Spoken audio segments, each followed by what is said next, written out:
Kamu sedang menjajal celana jeans, gaun, atau jaket dan ingin memasukkan tanganmu ke saku. Tapi, kamu menyadari saku itu hanya hiasan. Kantongnya nggak ada. Lalu kenapa ada yang membuat saku tapi nggak bisa memuat apa-apa? Ambil dulu ponselmu dari lantai ya. Nah, alasan adanya saku palsu itu sederhana.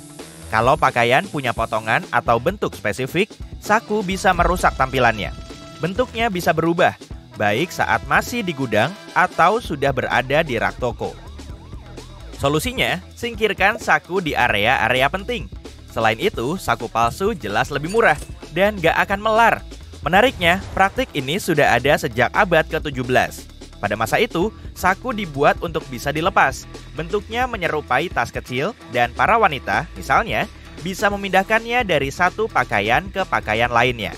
Sayangnya, ini juga sangat mudah dijangkau para pencopet. Mereka bisa mengambil kantong semacam itu dan membawanya kabur. Kemudian, pakaian menjadi lebih sederhana dan saku tipis mulai dijahit langsung pada pakaian, alih-alih kantong terpisah. Cara ini diyakini akan membuat bentuk siluet seseorang menjadi lebih memikat. Tapi, gak lama kemudian, rok yang lebih ketat menjadi tren dan saku gak lagi digunakan. Orang-orang pun mulai menggunakan tas tangan sebagai gantinya. Sekarang ini, sebagian besar saku bisa digunakan, tapi masih ada juga yang palsu. Jadi, bagaimana kita bisa memastikan gak melubangi saku palsu karena mengira itu saku beneran? Pertama-tama, perhatikan jahitan di sepanjang tepian saku, di bagian yang seharusnya bisa dibuka. Kalau ada satu benang yang lepas, gunting saja dan mulailah menariknya perlahan. Kalau sakunya asli, benangnya akan mudah terlepas. Tapi kalau jahitannya sulit ditarik, kemungkinan besar itu saku palsu. Nah, kalau memang begitu, biarkan saja. Sekarang, ayo beralih ke benda sehari-hari lainnya yang mungkin menyembunyikan rahasia. Contohnya, gelombang pada beberapa jenis keripik. Pertama, ini membantu meratakan bumbu dan penyedap rasa. Dengan kata lain, semua zat yang memberi rasa keju pada keripik sebagian besar menempel pada lekukan-lekukannya. Selain itu, keripik juga menjadi lebih renyah. Highlighter diisi dengan tinta fluorescence semi-transparan khusus yang bisa bersinar dalam cahaya redup.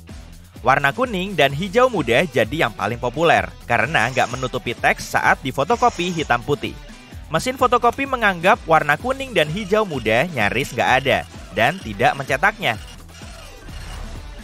Pada masa lalu, jeans awalnya punya satu masalah. Para pekerja dan penambang yang merupakan pemakai jeans pertama memberi tekanan yang terlalu besar pada pakaian ini.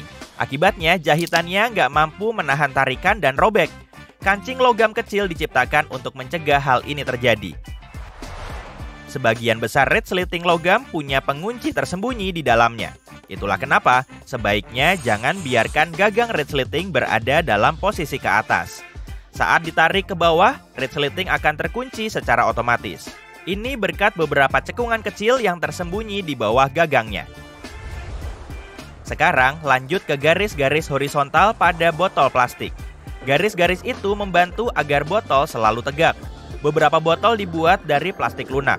Tanpa garis-garis itu, botol-botol tersebut gak akan bisa mempertahankan bentuknya dan bahkan menjadi mudah terpelintir atau rusak. Busa mandi gak hanya memberi keseruan atau aroma yang wangi. Busa ini juga membantu mengatur suhu. Gelembung-gelembungnya menjaga air tetap panas dan kamu bisa menikmati waktu berendam lebih lama dengan atau tanpa bebek karet. Pernah memperhatikan lapisan cairan bening pada pena gel? Itu disebut ink follower atau cairan stopper. Gel dalam pena ini mengandung partikel pigmen yang dilarutkan dalam larutan polimer. Gel harus cukup kental untuk menjaga partikel pigmen tetap tertahan, tapi juga cukup cair untuk mengalir terlebih dulu ke bola lalu ke kertas. Tugas utama cairan stopper adalah menjadi penghalang untuk mencegah gel menguap atau bocor. Tanpa cairan transparan ini, pena gel nggak akan berfungsi. Cairan ini selalu berada di satu posisi dan nggak larut dengan gel. Cairan ini juga nggak bergerak mundur atau mengalir keluar dari pena. Lubang di bagian bawah earphone memungkinkan udara mengalir ke atas dan melalui speaker. Hal ini akan meningkatkan frekuensi rendah, membuat suara bass terdengar lebih mantap. Kualitas suara juga menjadi jauh lebih baik. Beberapa wadah susu plastik memiliki cekungan di bagian sisinya. Ini bukanlah cacat produk, tapi memang seperti itu desain asli produsennya. Cekungan ini punya beberapa fungsi. Pertama, saat susu basi. Proses ini biasanya menyebabkan penggembungan dan peningkatan tekanan di dalam wadah. Saat itulah, cekungan ini sangat berguna karena akan menyembul dan wadahnya nggak akan meledak. Selain itu, kalau dibekukan, susu akan memuai seperti cairan lainnya. Nah, cekungannya pun akan menyembul keluar dan mencegah wadahnya pecah di dalam freezer. Itu bagus sekali. Jendela pesawat memiliki tepian melengkung dan itu merupakan langkah pengaman yang penting karena mencegah kecelakaan pesawat. Titik lemah biasanya terletak di sudut-sudut. Jika jendela pesawat berbentuk persegi atau persegi panjang, masing-masing akan punya 4 titik lemah. Di bawah tekanan, jendela-jendela itu akan hancur. Jika diamati lebih teliti, kabel-kabel penghantar di atas trem berbentuk zigzag, bukannya lurus. Alasannya adalah karena semua trem dilengkapi pantograf di atapnya. Bagian atas pantograf secara bertahap akan aus oleh kabel di atasnya dan pada akhirnya perlu diganti.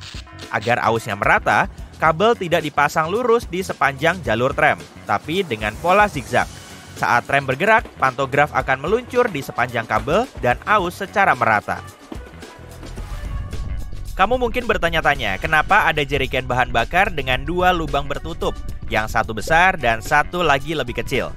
Sebelumnya, aku mengira lubang kecil itu digunakan saat menuangkan sesuatu ke dalam wadah yang lebih kecil. Tapi aku salah, dan aku mengakui kesalahan ini. Sebenarnya, tutupnya harus dibuka sebelum menuangkan bahan bakar ke lubang yang lebih besar untuk mencegahnya muncrat dan tumpah ke pakaian atau tanah. Sebagian besar lubang kancing pada kemeja dibuat vertikal, tapi di bagian paling atas dan terkadang paling bawah dibuat horizontal. Alasannya sederhana, kedua kancing ini lebih sering terlepas daripada yang lain. Untungnya, para produsen sudah menemukan solusi yang bisa mencegah kancing-kancing ini terlepas, yaitu lubang kancing horizontal. Sungguh hebat. Kancing menjadi lebih jarang terlepas dari lubangnya. Saset stik gula atau garam lebih mudah dibuka daripada yang kita kira. Gak perlu merobek salah satu ujungnya. Cara yang benar adalah dengan merobeknya di bagian tengah. Beberapa sepatu boots punya simpul yang menonjol di bagian belakang. Fungsi utamanya adalah untuk memudahkan sepatu dipakai. Tarik saja simpulnya saat kamu memasukkan tumitmu ke dalam sepatu. Simpul ini juga bisa untuk menggantungkan sepatu boots saat kotor atau saat menjemurnya setelah dicuci. Kamu juga bisa memasukkan tali sepatu melalui simpul kalau ingin mengikatnya di pergelangan kaki. Ketika berada di dalam pesawat, kamu mungkin melihat segitiga kecil di atas tempat dudukmu. Segitiga itu menandakan tempat terbaik bagi kru pesawat untuk memeriksa sirip sayap pesawat melalui jendela, untuk berjaga-jaga kalau ada malah fungsi. Kalau sepatumu sangat licin, ambil sedikit amplas dan gosokkan pada solnya, agar daya cengkramnya lebih baik. Sepatu akan menjadi lebih kesat dan bisa digunakan saat hujan.